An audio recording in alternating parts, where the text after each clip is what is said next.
the Detroit Pistons. They traded up to number 37 in the draft in the second round, and they selected Bronny James. Oh, Hell man. no. Bronny did get drafted. You know, Rich Paul, I got to admit. By you force. talk about Right, these he guys almost flexing. Yeah, LA Lakers. So father-son combo, they will be playing for the LA Lakers. This is going to be something very, very, very interesting. Yes, we'll talk about it. I didn't mean to take the shine away from Mr. Bobby Clintman. Yeah. So tell us. Clintman. Bobby Clintman. Oh my God. Clintman. No. I hope that's not his new nickname. Please don't do that to this man. Listen, he's from the NBL. Simpsons. And he did, you know what's interesting, man? Just really quick to talk about him. He did match up with a couple players at the top of this draft, including, I believe, it was Alex Sarr. And he actually did work against Alex Sarr, put up 24 points against Alex Sarr. But Bobby Clintman, 6'9", 225 pounds, 7-foot wingspan. And it's kind of the same archetype. We were talking about it just before the break or during the break with Justin. He's kind of that archetype that fits what Ron Holland is as well. I do believe that Ron Holland has the higher ceiling, has kind of played in this game, will need a little less to transition than Bobby Clintman, who played in the NBL over in Australia. So, similar type of guy, man. Got handles, can do kind of a little bit of everything well. I'll read off his stats for you guys. 10.2 points per game, 4.8 rebounds per game, 0.9 assists per game. He got one steal, a half a block. So the defensive numbers, including the stocks, they're not as robust as what you see out of Ron Holland. But the shooting numbers is where you get a little bit more promise here. Shoots less from the field than Ron Holland, about 44% from the field on 7.6 attempts per game. But from three, he's a very, very promising outside three-point shooter and a very, very promising off-ball and catch and shoot from behind the arc. 33.7, so almost 34% from behind the arc for Bobby Clintman on 3.5 attempts. So he and Ron Holland take about the same amount of threes per game, but you're seeing his percentage be about 10 to 12% better than where Ron Holland is, and 81% from the free throw line as well, which shows that he has a lot that you're going to be able to work with when concerning his shot release overall on the floor. He can get into the paint, he can dribble, he can drive, and I think that this is one in which when you see the Pistons trade up, that this isn't just one of those second rounders that they're just like, you know what, kind of whatever, we just want to kind of take a look at. It's intentional. Whether that's to make sure that you can kind of develop him a little bit more in the G League, or if you believe that this is one of the players you want to be able to utilize right now. Bobby Clintman is now a Detroit Piston with Ron Holland, and I can't wait to get a kind of a look at these guys at Summer League as well. Stretch four. Is this a stretch four?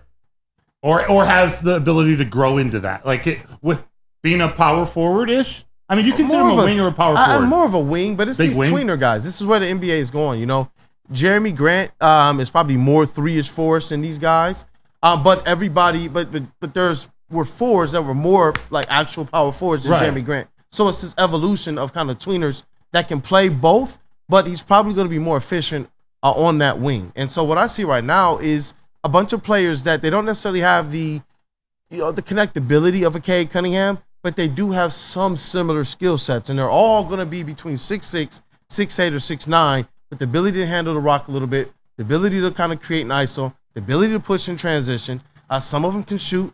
Some of them are really good defensively. All of them kind of have a defensive instinct or a knack or a motor. And I can't wait to kind of ask these guys to identify for us, what is it that Trajan Langdon saw in them as what we're starting to coin Trajan Langdon guys. I hear a lot. Oh, I like that. I hear a lot of Herb Brooks and Trey Jones-ishness in these descriptions, which I like. You know, and they weren't even the greatest shooters in college their first couple years in the league. I forget which is which. One's the 38% shooter, one's a 41% shooter.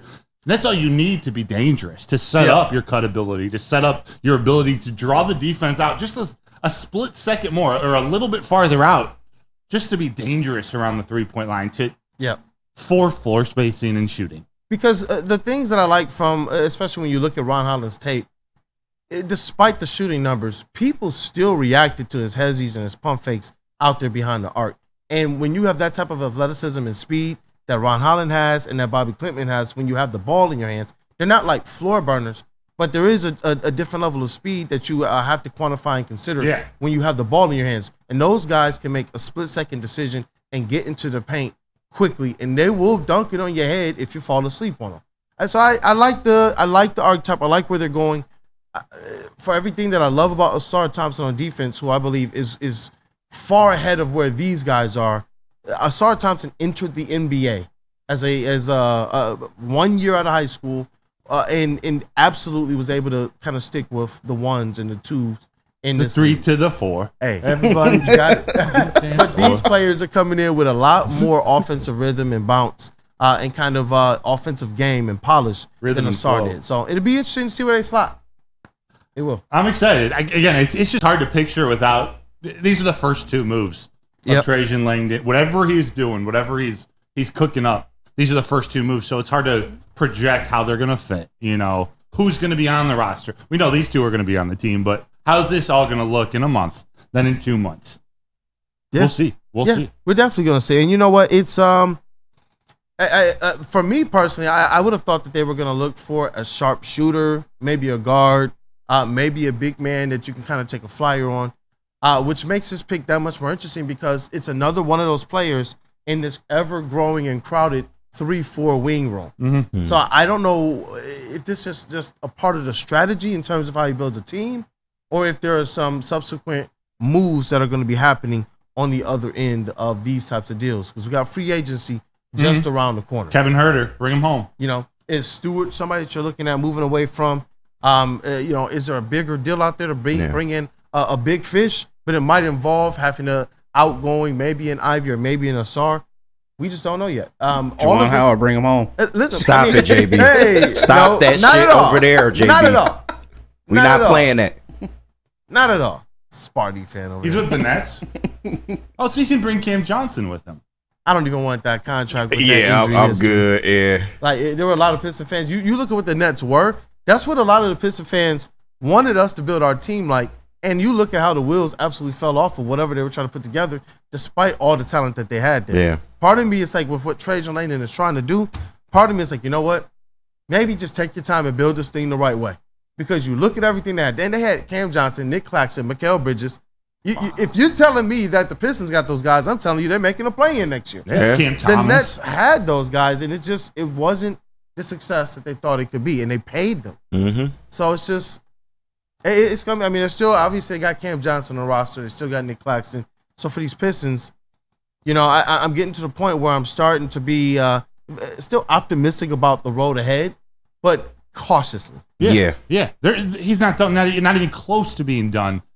I think his first few splashes may not be long-term, you know, players that are on the Pistons when they're finally in the play-ins and the playoffs, but it could be Zach LaVine's, Brandon Ingram. Again, contracts we got to figure out, but like, I look at Zach LaVine, the moves that they made, the picks that they picked don't affect Zach LaVine's game. Like, there's no competition there. Zach LaVine can still come in and play shooting guard next to Cade or bring the ball up or whatnot. So we'll see. Again, we don't know Trajan Langdon's strategy. You got to imagine he's going to go, even if it's an expiring contract, he's going to bring in shooters or a shooter. Yeah. Like, I keep hearing the Kings might have to move on from Kevin Huerter, and that's just a name I like. Like, I like his shooting ability. But you got to add, I mean, even if it's an expiring contract or it's a contract that an old player, he still has to get shooting because you still need a shooter out there for Cade to be able to spread the floor. But it does seem like the strategy for the Detroit Pistons right now is for them to be able to collect as many draft capital assets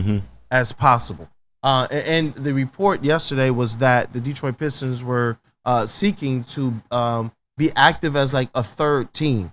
Where teams, you know, two teams might want to trade, but they don't necessarily have the cap space to do it. We'll take it. But the Detroit Pistons can be one of those teams. But to be able to be that third team to facilitate the trade, that they take on some capital as well, and then they run it back with some of these young players. So it's going to be this free agency is going to tell us a lot about what they believe about this current roster. If they run it back, then they're assessing again, which is back-to-back assessment years, and that means they're not doing anything crazy in free agency, except for just taking on big contracts like they did already with Joe Harris and Monte Morris. Yeah. And all they got to show out of that was I think a second-round pick or two. But to be clear, it will be the second year in a row, but the fans got to got to reset the clock. Yeah. I mean, as painful as it is, Trajan Langdon is just starting now. This is, step one of the rebuild. Yeah. It's not step 2 or 3. We just, unfortunately, that's what makes last season such a bummer. But because it was such a nothing. But it's just tough because you would think that this thing would be able to be kind of accelerated. Yeah. And I believe that if the young players beyond Cade were players that we believed in just a little bit more, then I do believe you can accelerate this thing.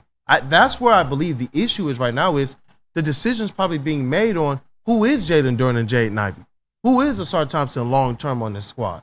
Who are these young players? Because if these guys are more established right now, you have to be able to take advantage of that window. But since you're still kind of sitting here like, you know what, who are these guys? I do think it puts kind of a pause on what you can do. Who knows what types of trades they've tried to cook up or other teams have called them for and what the values of these young players are. Yeah. And so they might find themselves in a position where that might be the best thing to move this thing forward. Because with them being more of question marks, this is what's going to really make this thing take the probably 3 to 5 year window rather than 2 to 3. Strap up, Pistons fans. I had to accept this yesterday after I had time to think on the Ryan Holland pick. This is going to be a long play. He told you himself you cannot skip steps.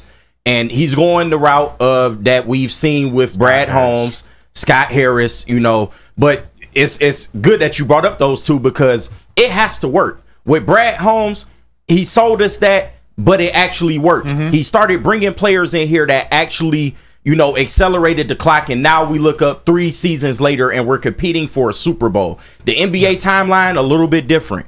And he's already touted that he's going to have Fred Vincent work on some of these guys' jump shots and things of that nature. That takes time. That's not a right-away process. So as much as I would like them to get this thing fixed in 2 to 3 seasons, because of course they can't fix it in this offseason, it might be longer than that. So we gotta get ready, man. Strap in. But that's where I was kind of going. My point is, it's like he's not stepping into the same situation that Troy Weaver did. Yeah. When you're stepping into a situation, even though you don't necessarily know who these young players are, but when you're stepping into a situation where you do have young assets, draft capital, cap space, you don't have as much draft capital as you want, shouldn't it be a shorter time frame you than would what think the so. Restore era and Troy Weaver and them said? Because when they started, they didn't have anything.